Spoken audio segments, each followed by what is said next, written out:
Kalau dulu itu bisa kita kalkulasi setiap hari pasien baru itu bisa 2 sampai 4. Ada yang dalam level 1 tadi ya, gawat darurat level 1 yang bisa melakukan serangan agresif gitu. Kan apa yang harus Bapak lakukan? Awalnya ODMK ya, orang dengan gangguan masalah kesehatan. Siap. Tapi lama-lama ini kayaknya ini tambah parah. Jadi gangguan. Jadi gangguan ini. Maka apa yang harus saya lakukan? Tengah ya. Kalau kita bikin bagan, sini adalah sehat, psikososial, nah sini udah ODGJ. Gitu. Nah, psikososial ini suatu saat bisa jadi sehat, tapi ketika dia bermasalah, nggak ditangani, akan menjadi. Makanya kalau ada yang masalah psikososial ini, jangan dibiarkan ya. Jangan dibiarkan.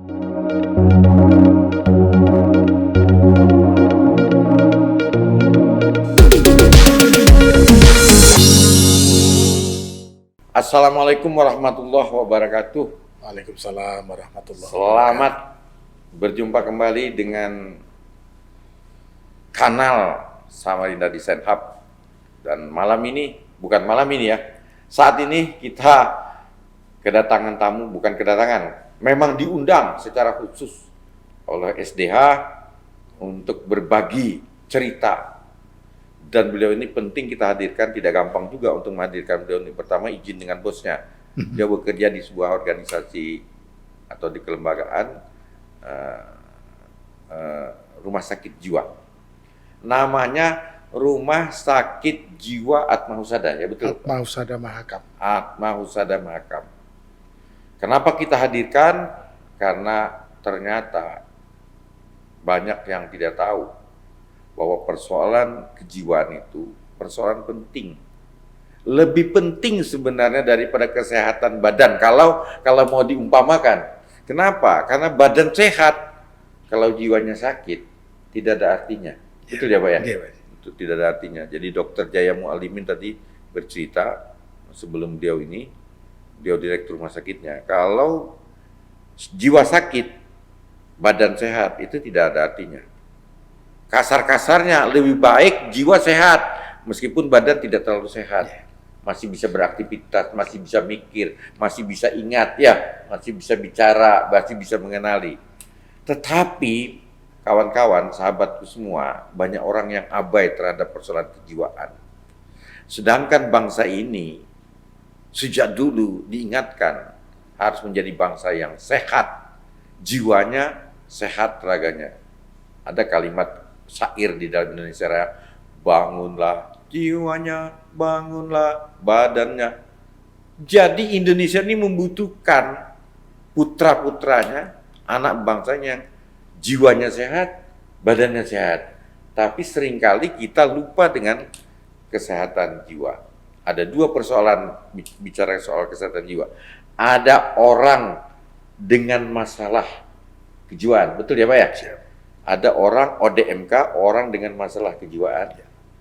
Ada orang yang disebut dengan ODGJ, orang dengan masalah, orang dengan gangguan kejiwaan. Mohon maaf, dalam bahasa dulu kadang-kadang digunakan istilah gila itu ya. Padahal itu sekarang lebih tepat digunakan orang dengan gangguan jiwa. Nah, Rumah Sakit Jiwa Atma Husada Mahakam berdiri mulai tahun berapa itu ya? Terima kasih. Sebelumnya mungkin kami jelaskan bahwa rumah sakit jiwa itu tinggalan zaman penjajah. Oh, sejak zaman penjajahan Belanda? 1933 itu sudah ada. Sejak zaman penjajahan Belanda sudah ada rumah sakit jiwa. Tahun 33 kami membaca lihat. Yang di Samarinda ini? Tahun 33 itu artinya 12 tahun sebelum Indonesia merdeka. Bahkan waktu itu ada semacam limpahan pasien yang dari Banjarmasin barangkali termasuk ada yang dibawa ke sini. Ke sini ya? Nah, jadi mulai dari tahun 33 rumah sakit jiwa itu sudah ada. Beriringan dengan berdirinya rumah sakit umum yang waktu itu di Selili. Nah, yang sekarang digunakan untuk rumah sakit Islam waktu itu. Ya, sempat jadikan rumah sakit Islam. Ya. Saya pernah dirawat di sana. Saya operasi mata dulu juga, masih Dr. Trubus Manggara tahun 76.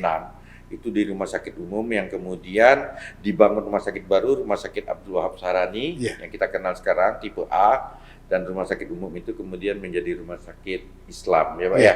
Tapi juga dalam sudah 3-4 tahun ini ada Ya, masalah masih yang saya belum tidak aktif mengerti lah kembali. itu, tapi yang jelas tidak beroperasi lagi ya. Oke.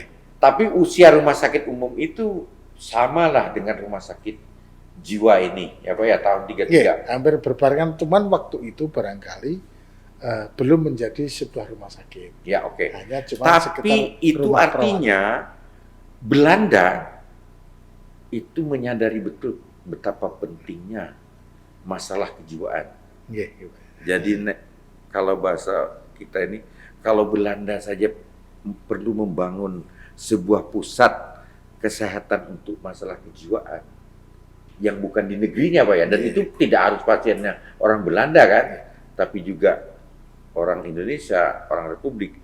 Kenapa kita justru bisa abai mestinya dengan masalah kejiwaan ya? Nah, tapi kita tidak akan bicara soal rumah sakitnya nih, karena Pak Karyono ini, Pak Karyono, Pak Eko Rianto nama beliau ini, usia sudah 55 tahun, lahir di Magelang Pak ya. Nggih. Sekolah SD di mana Pak? Sekolah SD saya sebenarnya dari Jawa, saya udah sekolah. Iya. Nggih. Waktu itu kan kami berangkat dari Jawa, Korban Gunung Merapi waktu itu. Tahun berapa tuh? Tahun 76. 76. Orang tua kami termasuk transmigran di Tanah Merah. Tanah Merah di Samarinda. Tanah Merah. Tahu Jadi, saya. kami waktu itu berangkat sudah kelas 2 SD. Berarti Bapak punya banyak tanah tuh, Transmigran itu kan 2 hektar tuh. Nah, nggih. Nah, karena waktu itu sekolah di area pemukiman transmigrasi belum ada, Betul? sehingga yang kelas 2 SD itu kami nganggur dulu sampai menunggu sekolahan ada. Oh. Nggih. Karena waktu itu mau sekolah di Gunung Kapur juga Jauh. jarak tempuhnya jauh dan Kalau Gunung Kapur Tanah Merah jauh. lewat ya? hutan waktu itu. Betul. Makanya orang tua sudah nggak usah sekolah dulu. Sempat setahun lalu. Setahun, dan waktu itu pas ada penambahan 1 semester waktu itu. Iya, iya, tahun 78 itu. Jadi praktis setahun setengah kami nggak sekolah. Iya, iya. Dan begitu pun ada sekolah, ternyata nggak langsung di kelas saya yang saya inginkan. Ternyata dimulai dari kelas Kelas 1. 1 atau kelas 2 waktu itu. Sehingga, mohon maaf, praktis kami sekolah SD itu 10 tahun baru selesai. Jadi Bapak ini memang perantauan dari Magelang, Ya, jadi lahir di Magelang, lahir saya di Magelang. tapi masa kecil sudah di sini. Masa kecil ya, waktu masa SD umur 10 tahun saya dibawa ke sini. Terus SMP di mana? SMP kami di SMP Lempake. Pakai SMA. SMA di SPK. SPK itu apa? SPK itu Sekolah Perawat Kesehatan. Kami waktu itu masih sistem asrama. Kelas 1, kelas 2 kami di asrama Jalan Udang. Kemudian dipindah di asrama ini apa, di belakang rumah sakit umum. Yang asrama yang jadi sekarang jadi Poltekkes, sekarang jadi kelasnya. Oh, jadi Bapak ini memang sejak SMP atau sejak SD sudah bercita-cita mau jadi perawat ya? Sebetulnya bukan cita-cita gitu, Pak. Terus Jadi, gimana? kami itu waktu itu kan orang tua saya meninggal di rumah sakit umum. Waktu itu di Selili. Iya. Ya, yang bawa pulang itu kebetulan yang nganter itu ada teman-teman waktu itu mungkin siswa SPK. Iya, iya. Nah, dari saat itulah orang tua saya yaitu dalam hal ini masih ibu, berkeinginan untuk anaknya menjadi perawat kan gitu. Perawat. Akhirnya kami ikut daftar lah waktu itu di tahun 1986. Oke, oke. 1986 Di tahun 86. lulus SPK. SD, masih lulus SMP itu Pak Haji. Nah, saya supaya cepet nih Pak, ini kan karena cerita pendidikan ini tidak bisa panjang nih, karena Iya. ada banyak cerita lain yang mau kita gali nih. Nggih. 86, tahun berapa lulus SPK? SPK 89. 89 ya? SPK 89, terus Bapak kerja. Iya, waktu itu kan masih sistem langsung. Jadi, Ya, kerjanya di langsung mana? di SK kan. Nah, kami waktu itu sempat dijaring ke mana Puskesmas Pembantu Tanjung Santan. Tapi karena Ya. kami ini kepingin di Jiwa, Ya. akhirnya kami melamar di Jiwa. Oh. Jadi memang kami berangkat pengen di Jiwa gitu. Kenapa itu? Yang pertama yaitu tadi, kenapa saya kok jadi kepingin jadi mengurusi orang gangguan jiwa. Ya. Dan yang kedua, yang menyemangati saya waktu itu, kebetulan saya adalah anak laki-laki sendiri, adik-adik saya perempuan, maka saya harus cari yang dekat, tidak jauh-jauh dengan orang tua. Makanya itulah yang memperkuat saya untuk tetap intent di rumah sakit jiwa. Jadi Bapak lulus 89, lulus SPK, sekolah perawatan, dan memilih melamar di rumah sakit jiwa. Siap. Pertanyaannya adalah, orang-orang lain mungkin malah berpikir, dalam tanda petik, ngapain ke rumah sakit jiwa ya, berhadapan dengan orang sakit tapi sakitnya jiwa. Itu gimana Bapak? Ya, itulah dilematisnya awalnya. Nah, ya, jadi kami juga setiap disebut rumah sakit jiwa, orang pasti sudah mentertawakan saya. Ya. Tapi jadi sempat ditertawakan orang ya? Ditertawakan. Jadi apa ketika kenalan, ketemu teman, kerja di mana? Gimana rumah sakit jiwa? Wah, nah, jadi biarlah orang berkata apa. Tapi kalau tidak ada perawat atau yang peduli dengan pasien jiwa, sedangkan kemungkinan kedepanan pasien-pasien jiwa ini lebih banyak. Itu dia. Maka alhamdulillah saya tetap bertahan di situ sampai sekarang. Sahabat semua, itu sesuatu yang luar biasa. Ketika banyak orang mungkin memilih, kalaupun dia sekolah perawat, dia memilih perawat di rumah sakit umum, di rumah sakit biasa, Bapak memilih rumah sakit jiwa ya. Karena ada kesadaran yang muncul dalam diri, kalau tidak ada yang mau menjadi perawat jiwa, itu siapa lagi? Sementara yang datang dengan masalah kejiwaan setiap hari ada. Setiap hari ada. Di rumah sakit itu setiap hari ada. Setiap hari ada. Sampai sekarang pun kalau kita hitung, mungkin sekarang karena pengaruh pandemi sehingga angka pasien baru tiap hari mungkin agak berkurang dengan waktu itu. Kalau dulu itu bisa kita kalkulasi setiap hari pasien baru itu bisa 2 sampai 4 orang tiap hari. Itu artinya sepantas tadi Dokter Jaya, Direktur Rumah Sakit, 100 yang kita rawat tuh Pak, mungkin bulan depan yang 100 ini sudah bisa kita nyatakan bebas, tapi 100 juga masuk sebulan. Itu artinya begini Pak, jadi kalau kita yang ditafsirkan sama Dokter Jaya itu, sistem dari pembiayaan memang menghendaki begitu. Jadi pasien itu dalam kurun waktu sekian hari, dalam hal ini mungkin sebulan atau selama-lamanya sebulan lebih, itu harus sudah terjadi sirkulasi. Gitu jadi ya. pasien itu harus demi pemerataan. Iya, jadi memang harus begitu. Terus gimana kalau kira-kira sebulan orang sudah bisa dilepas? Alhamdulillah selama ini banyak yang memenuhi kriteria itu, walaupun ada beberapa pasien yang belum maksimal atau belum di masyarakat itu ini belum sembuh betul gitu. Tapi menurut kriteria yang ditentukan sama rumah sakit sudah bisa dibawa pulang. Itu selanjutnya bagaimana dia kalau sudah kalau sudah dibawa pulang, ada beberapa tempat yang bisa untuk tempat rujukan, misalnya di puskesmas setempat, atau kalau wilayah Samarinda ya tetap dengan kami di rumah sakit jiwa. Oh, jadi semacam rawat jalan gitu? Rawat jalan.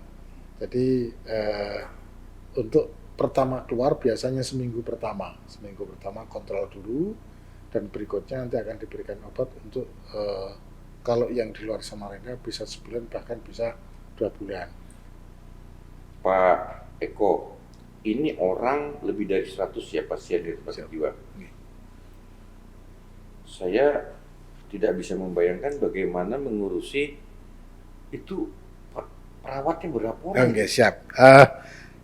Bisa saya jelaskan bahwa pasien yang terdiri dari 100 lebih itu kita sekarang masih menggunakan untuk rawat inap itu ada beberapa ruangan Pak.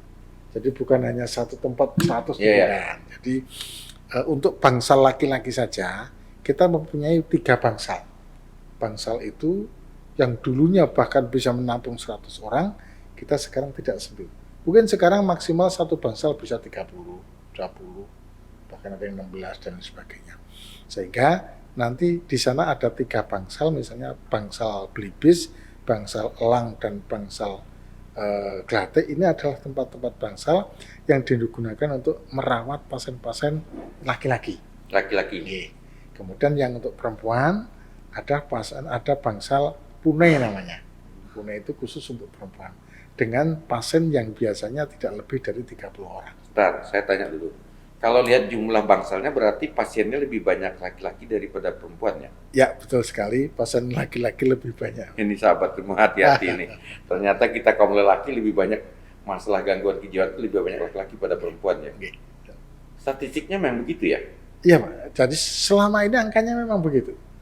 Angka jumlah hunian untuk pasien perempuan lebih sedikit dibanding laki-laki. Nah sekarang pertanyaannya, saya kan awam nih. Kalau di Bangsal itu Pak, ada misalnya 30 ya Iya. pasien. Itu yang nunggu berapa itu perawatnya? Itu kan ada aturannya. Misalnya kita menggunakan aturan yang dari Kemenkes atau yang dari mana. Jadi ada aturan yang misalnya begini. Dalam satu pasien itu seyogyanya ditunggu oleh satu perawat kalau pasiennya gawat darurat. Ya. Darurat itu harus Kalau pasien total care. dalam kategori gawat darurat, Ya, tapi kalau pasien yang di Bangsal itu kan rata-rata pasiennya adalah self care atau bisa ngurusi dirinya sendiri. Nah, jadi yang seperti itu tidak banyak harus kontak dengan pasien, tapi perawat mungkin hanya mengarahkan, membimbing. jadi dia misalnya mau buang air kecil, dia bisa Bisa. sendiri, Oke. buang besar sendiri, Bisa. makan. juga bisa sendiri. Sudah. Ada tidak orang yang tadinya sebelumnya tidak bisa melakukan untuk dirinya sendiri, kemudian setelah dirawat bisa? Eh, untuk yang seperti itu kita tergantung anunya, Pak. Misalnya ketidakmampuannya dia itu karena fisik atau karena jiwanya. Jiwa ini kan? Kalau itu kan jiwa itu kan nanti ada kategorinya, Pak. Jadi misalnya ada yang level gawat darurat tingkat 1. Nah itu yang kayak apa itu? Kalau level gawat darurat tingkat 1 itu segala sesuatu masih membahayakan. Membahayakan. Diri sendiri, orang lain maupun lingkungan. Nah ini biasanya untuk 1 jam atau 8 jam pertama biasanya masih di UGD. Jadi ODGJ level 1, Yang gawat darurat tingkat 1. gawat darurat tingkat 1 sebutannya ya. Ya, itu kalau Itu berbahaya. ya, karena itu masih membahayakan diri sendiri, orang lain dan lingkungan. Apa sebutannya, progresif atau apa tadi ya? Agresif boleh. Agresif ya. Dan itu biasanya kita evaluasi di UGD. Setelah di UGD cukup 8 jam, tetapi kok tidak belum ada perubahan, biasanya akan kita alihkan ke UPIP namanya. UPIP itu unit UPIP. psikiatri perawatan intensif. Unit Kalau- psikiatri Perawatan intensif. intensif. Jadi kalau di rumah sakit umum sama dengan Ya, ICU-nya. betul-betul ICU-nya. Ya. Nah, di situ rawatan yang dari UGD itu kita lanjutkan. Biasanya berapa lama dia di situ? Kalau di UPIP itu standarnya kalau bisa jangan lebih dari seminggu. Seminggu ya. Nah, nanti di sana ada SOP yang harus. Ada tidak yang sudah seminggu belum ada gejala membaik? Gitu? Ada, Masih agresif? ada biasa. Apakah Tapi diperpanjang? kalau memang dipandang perlu diperpanjang. Tapi banyak kasus malah setelah seminggu sudah bisa. Ya? Biasanya 3 hari, 4 hari 3 hari, 4 hari sudah ya. sudah baik. Dan kalau sudah di UPIP-nya itu sudah, ini berarti kan tingkat gawat daruratnya kan sudah level 2. Level 2. Nah, kalau mau pindah level 3 berarti tempatnya di Bangsal. Oh. Nah, dari UPIP tadi dipindahkan ke Bangsal. Nah, kalau sudah di Bangsal itu nanti tinggal maintenance pemeliharaan untuk disiapkan untuk menjadi pulang gitu. Jadi Cerita yang saya ingin tahu nih, Bapak berapa tahun jadi perawat? Alhamdulillah berarti saya mulai tahun 91, Pak. 20, 30, 30, mau 32 tuh. Ya, 31. 31 tahun ya jadi perawat. Yes. Oh, tapi saya dengar Bapak setelah lulus SPK melanjutkan lagi pendidikannya. Oke. Pendidikan apa namanya? Jadi kami lulus kan SPK 89. Ya. Waktu itu lulus, kami tetap kerja seperti biasa di rumah sakit jiwa dengan keterbatasan tentunya. Ya. Terus habis itu kami ada kesempatan untuk izin belajar atau kuliah di Akper waktu itu, Akademi Di Samarinda. Perawatan di Samarinda. Nah, kemudian lulus dan waktu itu juga kami ada kesempatan lagi untuk meningkatkan pendidikan di S1 perawatan yang S1 pertama perawatan. kalinya di Wiyata Husada. Oh iya, saya tahu yang ini. Pertanyaan saya Pak, di keperawatan itu tidak ada yang khusus untuk merawat orang sakit jiwa gitu maksudnya? Sebetulnya kalau khusus materi khusus nggak ada. Nggak ada ya? Cuman kalau misalnya gini, saya mau ngambil peminatannya jiwa itu ada. Oh ada peminatannya. Ada.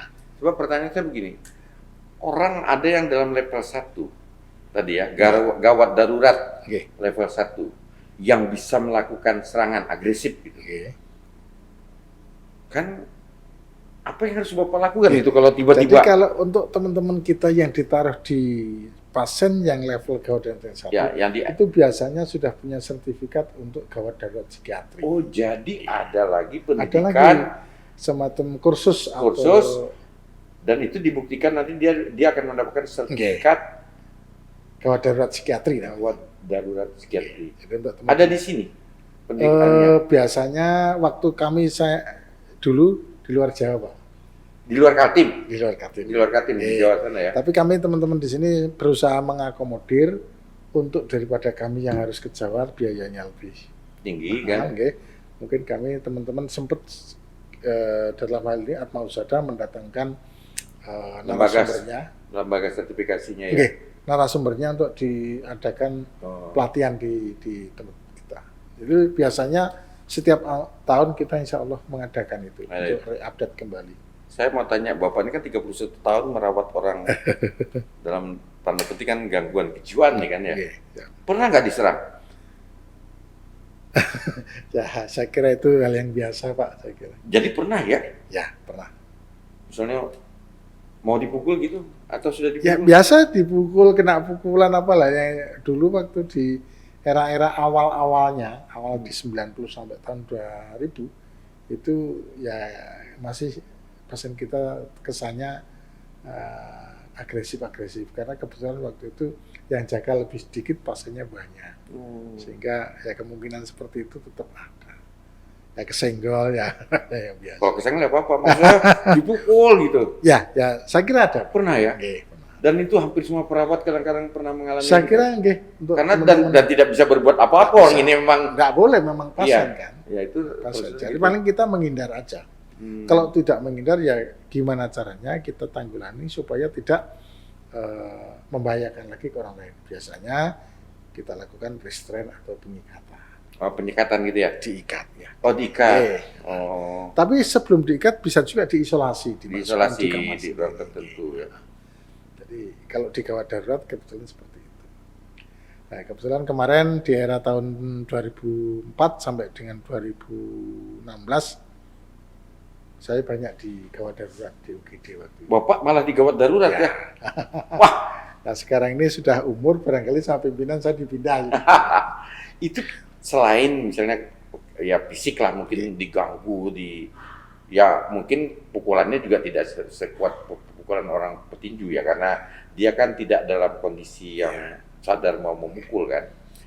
Pernah tidak menghadapi orang yang ngomong marah-marah gitu?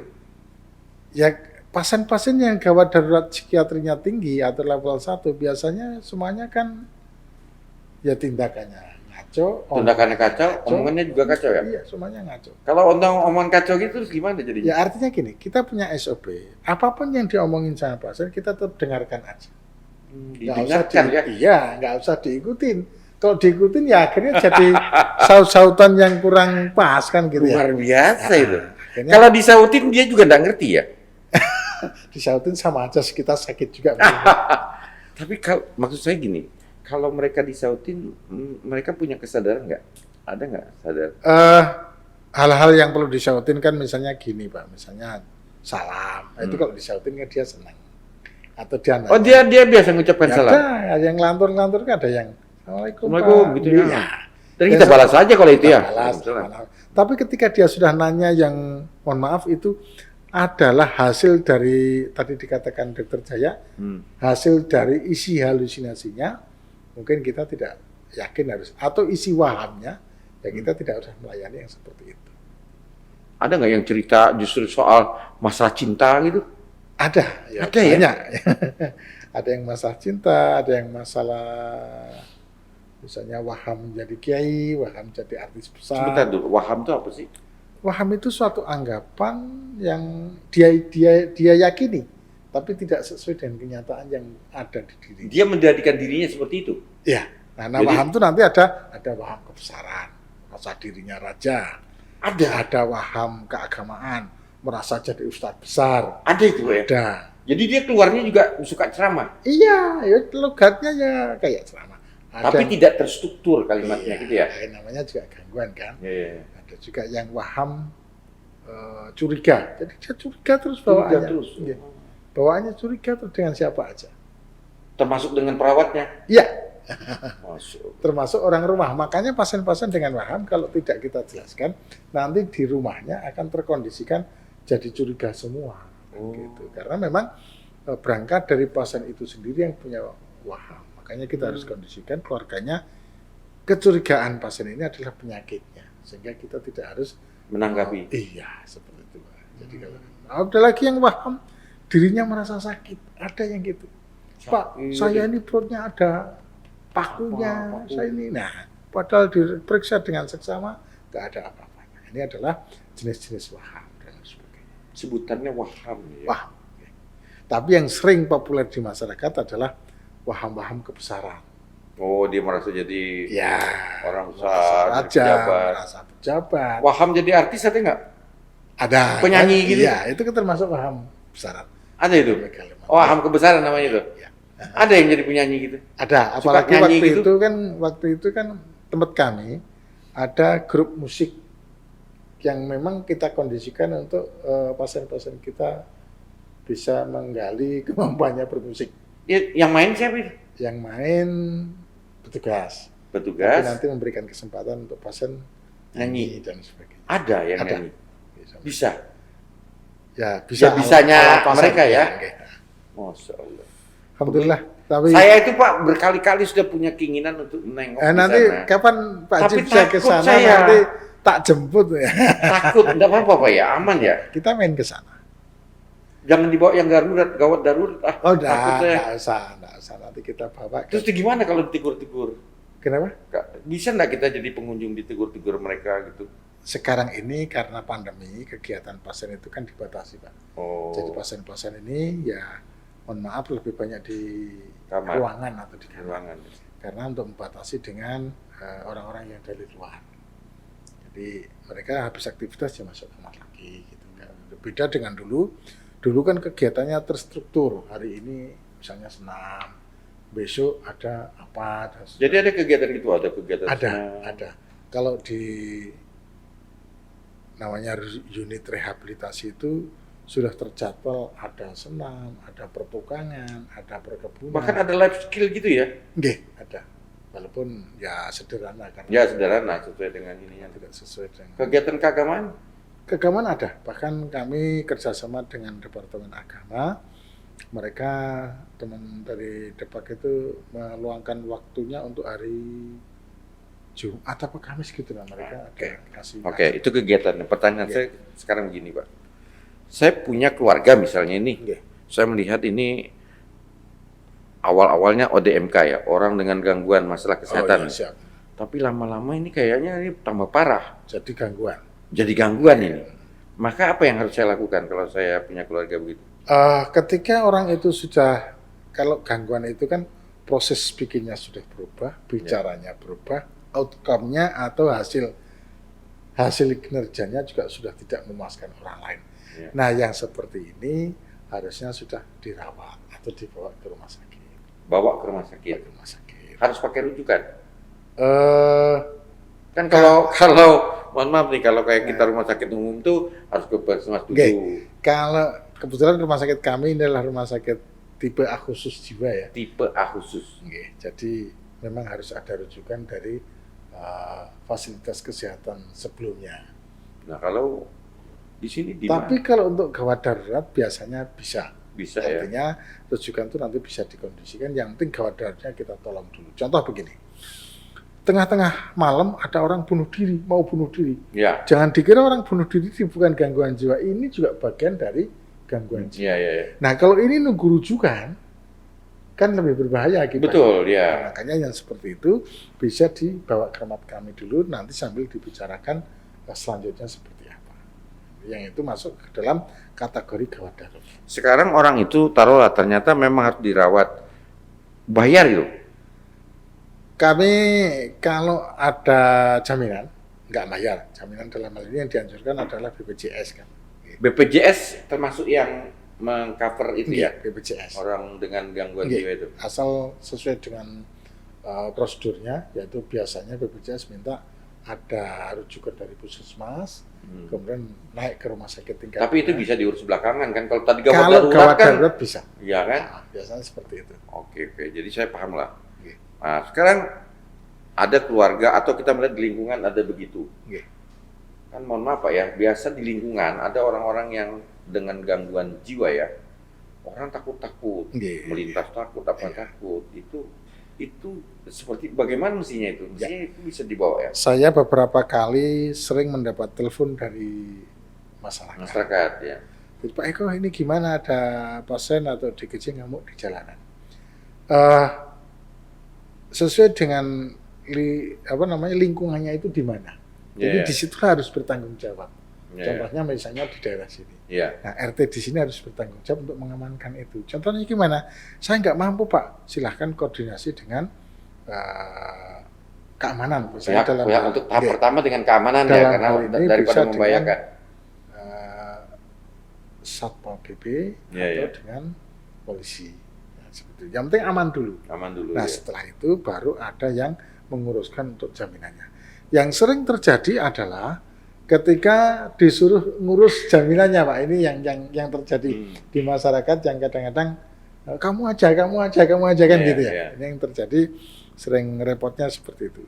Tapi ada beberapa Dia menjaminnya dalam hal apa? Dalam hal pembiayaan atau dalam ya, pembiayaan. Artinya kalau memang nggak ada biaya kan berarti harus menguruskan jaminannya. Oh begini, kalau orang punya BPJS selesai Ya, perkara ya, itu. Kalau yang tidak punya, berarti harus ada keluarganya. Kalau nggak ada keluarganya, kalau ada keluarganya ya keluarganya dipercayakan. Kalau tidak ada, berarti nanti ada dari relawan. Biasanya Samarinda ini sekarang udah terkenal ada relawan, bisa koordinasi dengan Dinsos. Dinsos. Mereka nanti ada punya kriteria yang untuk pasien-pasien yang tidak punya keluarga dan sebagainya bisa dikeluarkan. Itu biayanya biaya apa sih?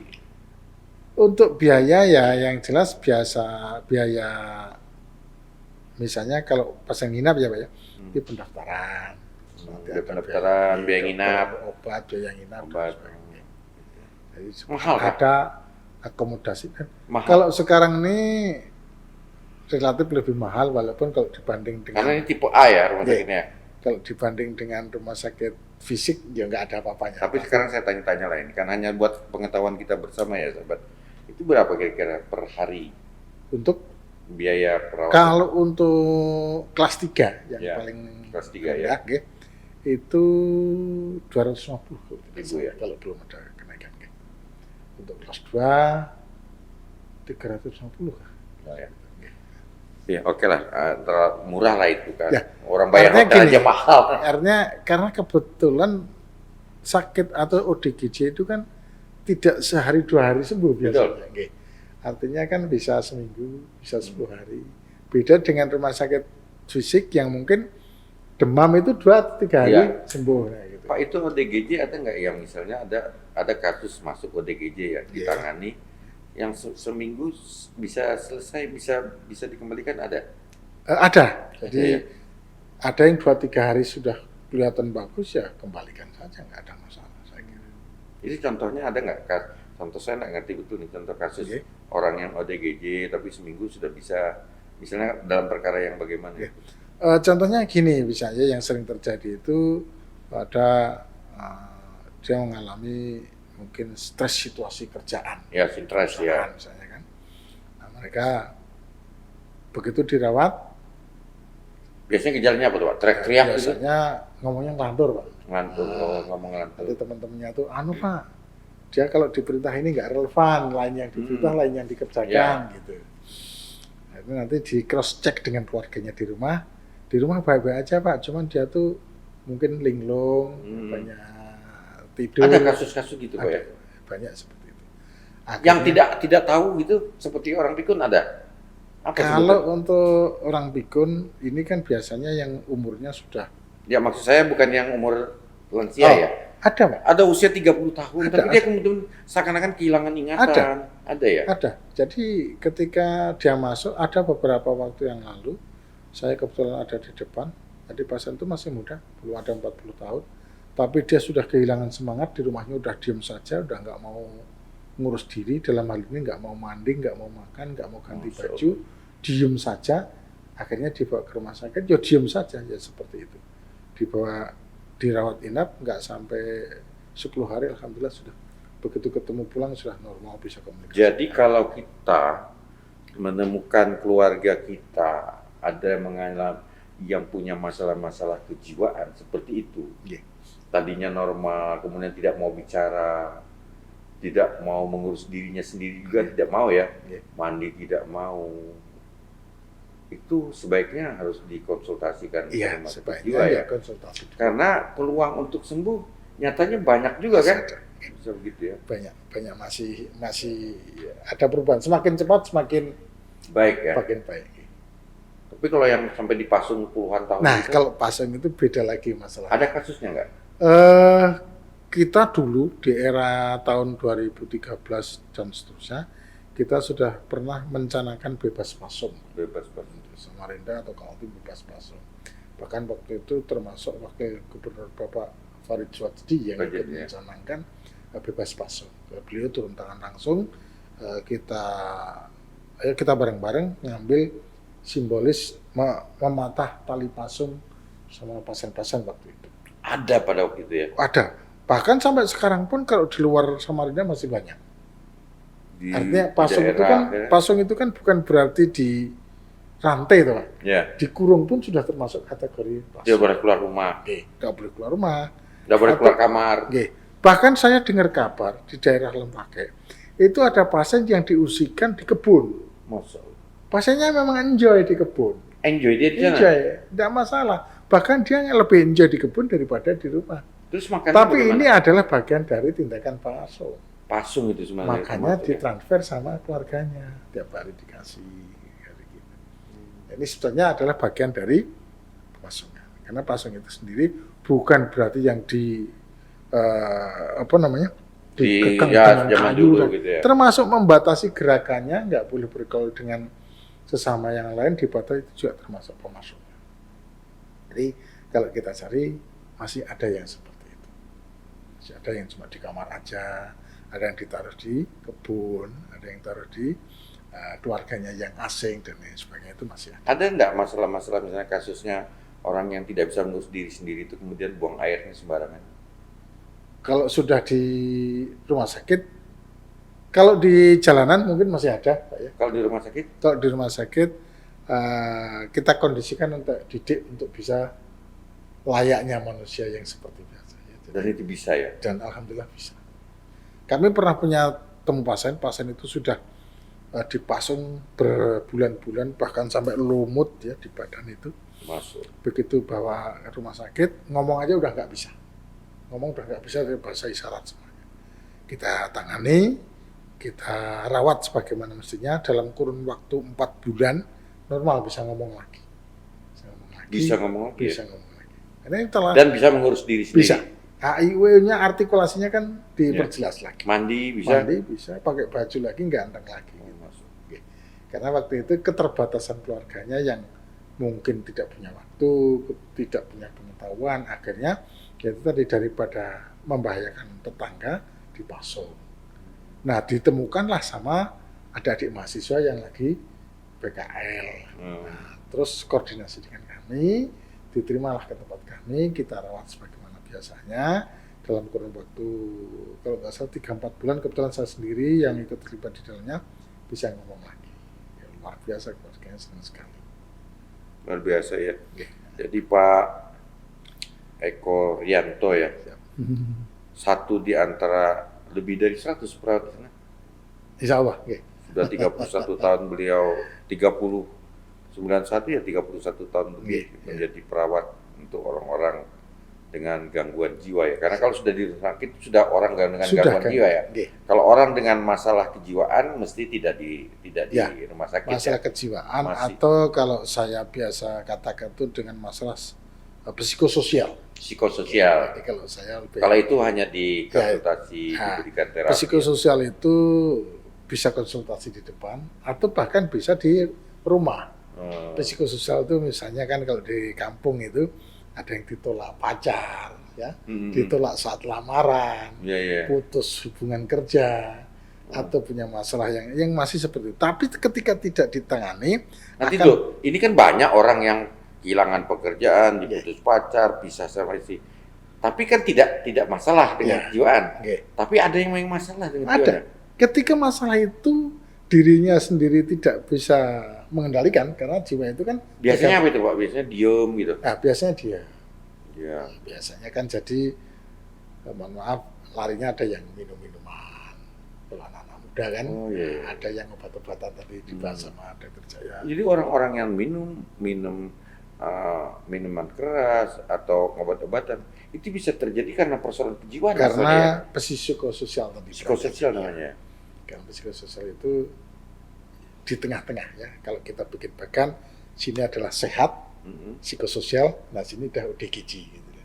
Nah, psikososial ini suatu saat bisa jadi sehat, tapi ketika dia bermasalah nggak ditangani akan menjadi Makanya kalau ada yang masalah psikososial ini jangan dibiarkan ya. jangan dibiarkan. Dan itu bisa terjadi hanya persoalan-persoalan tidak naik kelas, tidak diterima di perguruan Iya. tinggi. Bahkan akhir-akhir ini banyak yang terjadi hanya karena dibully. dibully.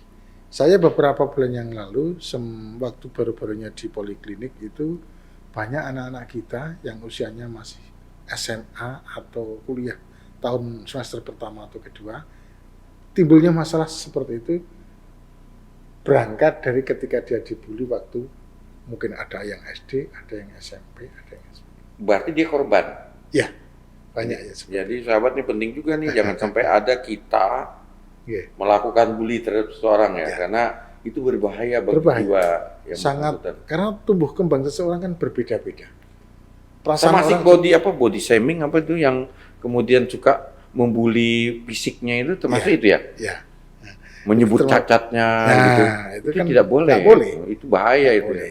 Nggak boleh. Jadi, Kalau dia depresi dan kemudian agresif, itu yang bisa terjadi. bahkan saya sempat beberapa tak kumpulkan, ternyata ada beberapa pasien yang akhir-akhir ini mengalami gangguan jiwa, bahkan sampai halusinasi, itu karena kasus bully. dibully. Bully. Termasuk dibully di media sosial kali ya. Ya, itu yang lebih tajam biasanya. Oh gitu ya. Ya, jadi hati-hati sekali. Berbahaya, sangat berbahaya. Ya, hati-hati sekali. Dikatai macam-macam karena Ya. orang yang tidak ada di depan sembarangan Apalagi enak. sudah diekspos di medsos, Ah, nah, di itu medsos itu. sangat kepikiran sekali. Oh.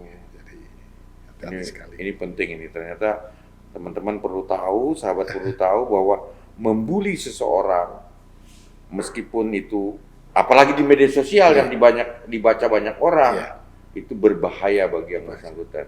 Karena kasusnya banyak terjadi ya, orang-orang begitu bisa menimbulkan masalah jiwa bahkan sampai tadi ODGJ Pak ya. Enggak. Orang dengan gangguan kejiwaan, karena ini tadinya di psikososial di tengah sini. Ini orang bisa diperbaiki, bisa dinormal, Bisa jadi dirawat jadi normal, normal. Tapi kalau tidak tertangani akan jadi bisa ODGJ. jadi ODGJ. Salah satunya ya membuli itu. Oke, ya itulah pentingnya. Karena kita korban harus jadi bulian itu. jangan sembarang memperlakukan anak gampang membuli. Termasuk orang KDRT Pak ya. Orang tua Nah, bermasalah. ini juga ada hal yang lagi tren. Saya sempat temukan juga kepada teman-teman mahasiswa yang ternyata dia timbulnya gangguan jiwa sekarang, tapi riwayatnya pernah mungkin ada KDRT dengan orang tua atau anggota keluarga yang jelas. Saya pernah menemukan satu kasus Pak ya, dulu saya ngajar. Ada mahasiswa saya itu, saya hanya nanya, kamu tinggal di mana? Sama ini Pak. Sama orang tua apa kos? Kos, langsung nangis Pak. Ya, banyak yang segitu itu. Begitu saya tanya, saya enggak punya orang tua tapi hampir tidak ada Pak. Bapak saya tidak ada, ibu saya tidak ada, terpisah. Itulah yang terjadi di dunia mahasiswa yang Betul ya? jauh dari orang tua. Mereka begitu berjuang sangat keras sekali untuk mempertahankan. Nah kalau ini kan masih ada orang tua Pak. Iya. Ini yang saya maksud. Begitu saya tanya, kamu tinggal sama orang tua? Tidak Pak, saya kos. Orang tuamu di mana? Saya tidak tahu Pak. Bapak saya sendiri nikah lagi, ibu saya sendiri nikah Ya, lagi. Itu itu memang juga sangat berpotensi sangat berpotensi yang seperti itu. bagi si anak ini ya. Karena itu termasuk berangkat dari broken home, Ya. hancurnya rumah tangga, sehingga anak itu nggak punya figur yang harus dicontoh. Bapaknya sudah seperti itu, ibunya seperti itu. Jadi itu harus sangat diperlakukan pada sehingga anak itu bisa tumbuh kembang. Iya, saya hanya nanya normal kan. Enggak. Kamu tinggal di mana? Di Samarinda Pak. Kos apa sama orang tua? Itu langsung nangis Pak. Saya juga kebetulan saya juga ada ngajar di beberapa institusi kesehatan jiwa. Ya. Nanti ada aja mahasiswa yang sering saya kasih PR, kalau ada masalah keluarga, masalah pribadi, atau masalah ada pasien baik itu keluarga, silahkan chat saya. Monggo silahkan. Karena saya yakin Anda malu atau kurang pede menyampaikan di kelas. Ada aja nanti yang menyampaikan, Pak saya gini. Semuanya adalah mengarah ke psikososial. Anak berapa Pak Eko? Alhamdulillah 3. Pak. Sudah besar? Yang pertama sudah kerja. Alhamdulillah. Yang paling kecil nomor 3? Yang ketiga masih kelas 3 MTS mondok di Jawa. Tapi tidak ada yang mau ngikutin bapaknya ini? Menjadi perawat? Kayaknya tidak ada yang mau. Ada ya. Padahal bapaknya sudah luar biasa, 32 tahun mengabdi sebagai perawat dan bukan perawat di rumah sakit umum, tapi di saya juga sedang mimpi nih Pak. Kami sedang mimpi untuk meneruskan hobi atau seneng saya ngurus yang gitu-gitu itu. Nanti kalau udah pensiun mau bikin rumah singgah. Rumah singgah. Ya. Jadi teman-teman yang punya pasien yang nggak punya rumah dan sebagainya, insya Allah kami akan. Karena memang ada kasusnya begitu Pak ya? Ada Pak. Tidak punya orang tua, tidak tidak ada punya yang keluarga. ngurus. Akhirnya kami bersama teman-teman nanti akan bikin rumah singgah, insya Allah nanti mudah-mudahan. Pernah dengar nama Ogi Eman atau apa gitu Pak? Atau pernah dengar nama Ogi Eman atau apa mudah-mudahan, tapi dia bukan rumah sakit jiwa Pak ya? Bukan belum. Dia juga relawan gitu, dia punya rumah singgah di Dr. Saya Somo. berangkat dari waktu itu saya ngasih ada beberapa relawan dari Samarinda Mandiri atau apa ya? Kebetulan saya disuruh cari narasumber. Nah saya berangkat dari situ terus terinspirasi saya untuk udah gitu ya. Iya, bikin. Amin lah Pak, ini waktu kita yang membatasi. Padahal ini cerita sangat menarik ya pengalaman beliau. Amin, dan luar biasa 31 tahun lebih menjadi perawat pasien dengan gangguan jiwa ya, bukan lagi dengan masalah kejiwaan. Kalau sudah dengan gangguan itu sebenarnya sakit dalam tanda petik ya. Dan hebatnya beliau ini nanti kalau pensiun tahun berapa tahun lagi? Insya Allah 2026. 2026 masih 4 tahun lagi beliau kalau pensiun, punya cita-cita, mari kita doakan. Amin. Beliau akan membuat rumah singgah dan mudah-mudahan akan semakin banyak orang yang pada peduli pada masalah-masalah kejiwaan bagi masyarakat kita Pak ya. Karena sekali lagi tidak ada bangsa yang bisa maju dan berkembang kalau masyarakatnya sakit dalam tanda petik. Karena Indonesia ini harus diurus oleh orang yang sehat jiwanya, sehat badannya. Karena itu maka bunyi lagunya, bangunlah jiwanya, bangunlah badannya.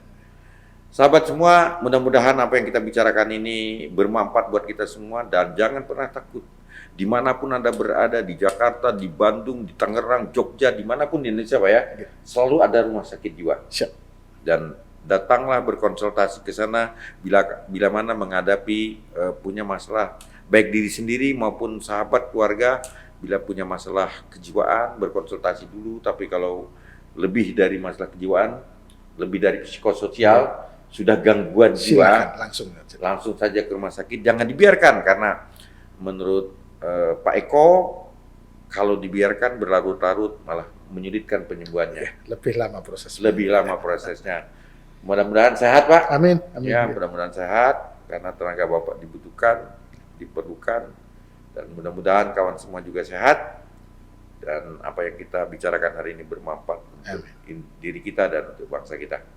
Wabillahi taufiq wal hidayah. Wassalamualaikum warahmatullahi wabarakatuh. Waalaikumsalam warahmatullahi wabarakatuh.